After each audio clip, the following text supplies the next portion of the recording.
লিচু গাছে অনেক লিচু পেকেছে। ঘর থেকে ঝুড়িটা নিয়ে এসো তো, কয়েকটা লিচু পেড়ে বাজারে নিয়ে যাবো বিক্রি করার জন্য।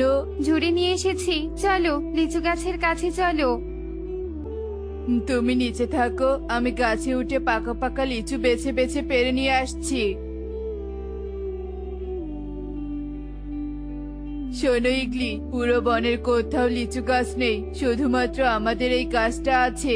বনের সব গরিব খ্যাত পাখিরা এই গাছ থেকে লিচু চুরি করতে পারে, তাই আমাদেরকে সবসময় লিচু গাছটা পাহারা দিতে হবে, যাতে কেউ এই গাছ থেকে একটা লিচুও চুরি করতে না পারে, বুঝেছো? হ্যাঁ বুঝেছি ঈগল। বেশ, তুমি এখন পাহারা দাও, আমি বাজারে যাচ্ছি। এই লিচু নিয়ে যাও, লিচু, পাকা পাকা লিচু, সুস্বাদু মিষ্টি লিচু। যারা যারা লিচু নিবে চলে এসো আমার কাছে, চলে এসো। এই লিচু শেষ হয়ে গেল, লিচু। দাদা, সে সকাল থেকে পুরো বনে লিচু খুঁজছি, তার কাছে লিচু নেই, একমাত্র তুমি ছাড়া। তা দাদা, লিচুর দাম কত টাকা? বেশি না রে, একটা লিচুর দাম মাত্র 100 টাকা। ওরে বাবারে, একটা লিচু 100 টাকা? এ তো সোনার দামের মতো হয়ে গেল।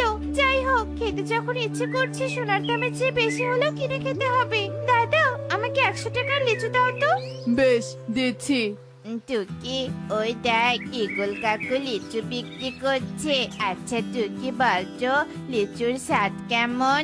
আমি জানি না যে কনক, আমি লিচু কখনো খাইনি। তুই কি জানিস কেমন স্বাদ? না, আমিও খাইনি। আমি আজকে বাড়িতে গিয়ে বাবাকে বলবো আমাকে লিচু কিনে দিতে। আমিও মাকে বলবো। চল চল, এবার তাড়াতাড়ি যাই। টুকি আর কনক ওখান থেকে চলে যায়। এদিকে ঈগল অধিক দামে লিচু বিক্রি করতেই থাকে। এভাবেই সেই দিন কেটে যায়। পরের দিন ঈগল পুনরায় লিচু বিক্রি করতে চলে আসে। অন্যদিকে, কিরে টুনি বোন, কাজ থেকে ফিরে ওদিকে কোথায় যাচ্ছিস? দাদা, আমার মেয়েটা লিচু খেতে চেয়েছে। কাল ওকে কত করে বলছি যে লিচু ধনীদের ফল, গরিবদের নয়। লিচুর দাম অনেক, আমি অত টাকা দিয়ে লিচু কিনতে পারবো না। মেয়েটা তবুও শোনেনি, বলেছে লিচু কিনে না দিলে নাকি স্কুলে যাবে না। তাই বাজারে লিচু কিনতে যাচ্ছি। তা তুমি এখানে বসে বসে কি করছো?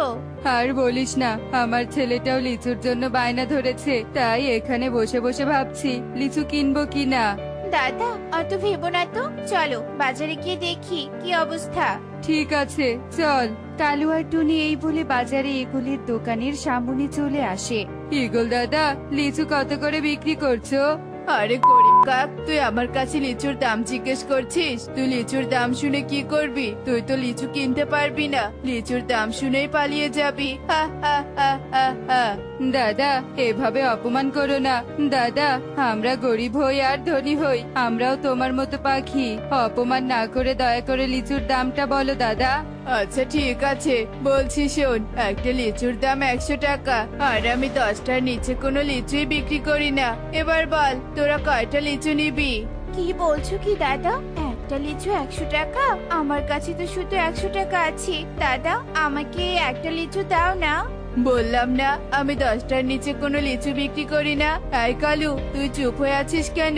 লিচু কিনবি না? না মানে আসলে দাদা, আমার কাছে মাত্র 50 টাকা আছে। তুমি আমাকে বাকিতে কয়েকটা লিচু দিবে, আমি কয়েকদিন পর তোমাকে টাকা দিয়ে দিব। হ্যাঁ দাদা, আমাকেও কয়েকটা লিচু বাকিতে দিবে, আমি 2 দিন পর কাজ করে পরিশোধ করে দিব। গরিব খ্যাত টাকা নিয়ে এসেছে লিচু কিনতে, যা ভাগ তোরা এখান থেকে, তোদেরকে আমি কোনো লিচু দিব না। দাদা, দয়া করে দাও না, আমাদের ছানারা লিচু খাওয়ার জন্য বায়না করেছে, একটু দয়া করো দাদা। ওরে ভিখারির দল, তোদের আমি লিচু কেন, খোসাও দিব না। যা ভাগ আমার দোকানের সামন থেকে, তোদের জন্য আমার ধনী কাস্টমাররা আসতে পারছে না। দূর হ বলছি। ঈগল টুনি আর কালুকে অপমান করে তার দোকানের সামন থেকে তাড়িয়ে দেয়। এভাবেই কয়েকদিন কেটে যায়। ঈগলের কড়া দামের কারণে বনের গরিব পাখিরা কেউই লিচু কিনে খেতে পারতো না। একদিন, জানিস রে টুকি, আমার বাবা ঈগল কাকার দোকানে লিচু কিনতে গিয়েছিল। ঈগল কাকা লিচু না দিয়ে বাবাকে অপমান করে তাড়িয়ে দিয়েছে। হ্যাঁ যে, আমার মাকে অপমান পরে তাড়িয়ে দিয়েছে। সেদিন বাড়িতে এসে অনেক কেঁদেছিল। সন্ধে ওই অহংকারী ইগল যেহেতু আমাদের বাবা মায়ের কাছে লিচু বিক্রি করেনি, সেহেতু আমরা ওই ইগলের লিচু গাছ থেকে লিচু চুরি করে খাবো। তুই ঠিক আছে বলেছিস, চল চল আজকে লিচু চুরি করবো। এই বলে ওরা দুজন ইগলের ঘরের পেছনে থাকা লিচু গাছের কাছে আসে আর চুপি চুপি গাছে উঠে কনক যেই না একটা লিচু ছিঁড়ে ঠিক তার স্বর ভেসে আসে। হাই, কে রে কে লিচু গাছে? লিচুর পাতার শব্দ হচ্ছে। কানক, ইগল কাকু বুঝতে পেরেছে, চল পালাই।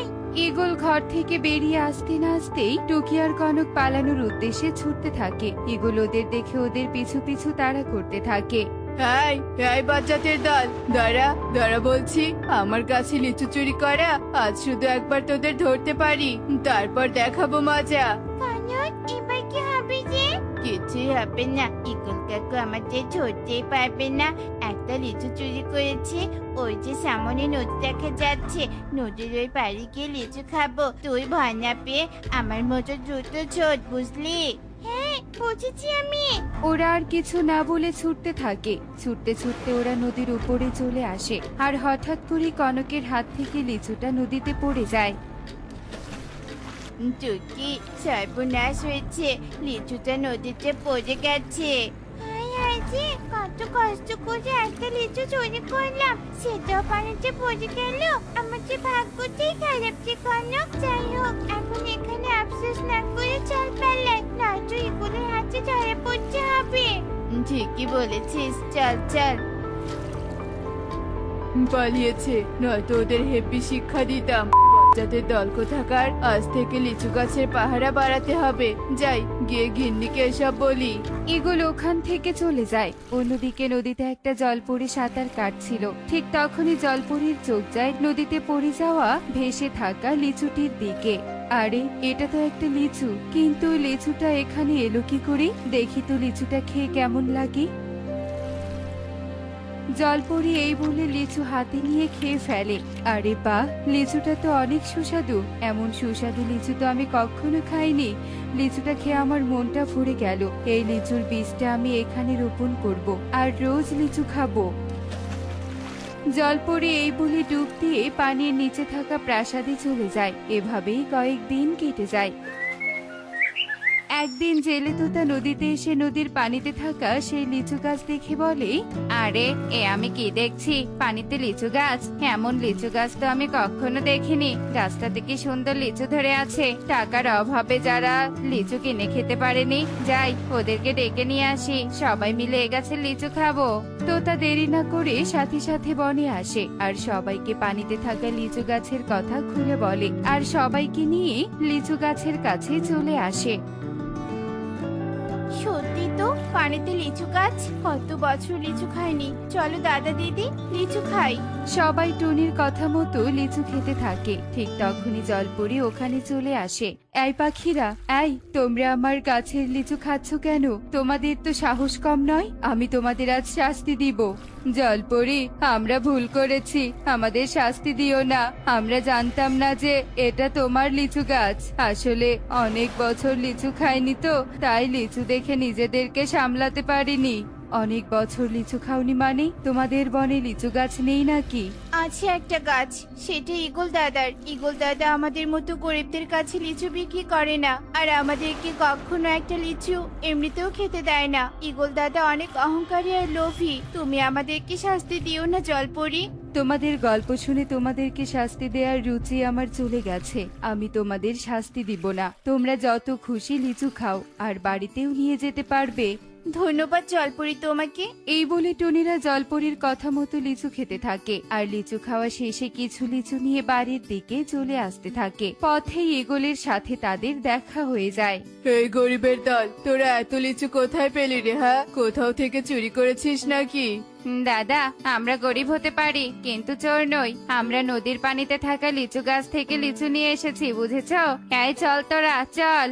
কি নদীর পানিতে লিচু গাছ আছে আর এরা সেই লিচু গাছ থেকে লিচু এনেছে? না না না না, দেরি নয়, আমাকে এক্ষুনি সেই লিচু গাছের কাছে যেতে হবে। আমি ওই লিচু গাছের কাছ থেকে সব লিচু নিয়ে আসবো আর বনে কড়া দামে বিক্রি করবো।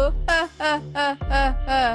ঈগল লোভে পড়ে সাথে সাথে নদীর পানিতে থাকা লিচু গাছের সামনে চলে আসে। পাখিগুলো তো ঠিক কথাই বলেছে, এবার এই গাছে লিচু বিক্রি করে আমি অনেক ধনী হয়ে যাব। আহ, আহ, আহ, আহ, আহ।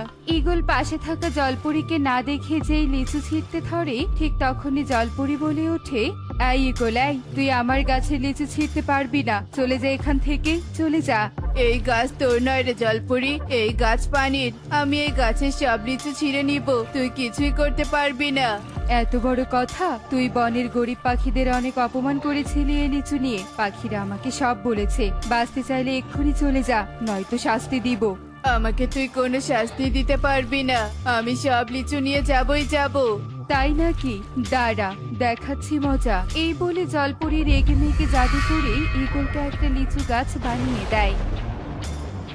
হায় হায় রে, এটা কি করলি জলপরি? ঠিক করে দে, আমার কষ্ট হচ্ছে, আমাকে ক্ষমা করে দে জলপরি, আমাকে ক্ষমা করে দে। তোর কোনো ক্ষমা নেই, খুব লোভ করেছিলি না লিচু নিয়ে, এবার বোঝ মজা। এই বলে জলপরি ডুব দেয় আর তার প্রাসাদে চলে যায়।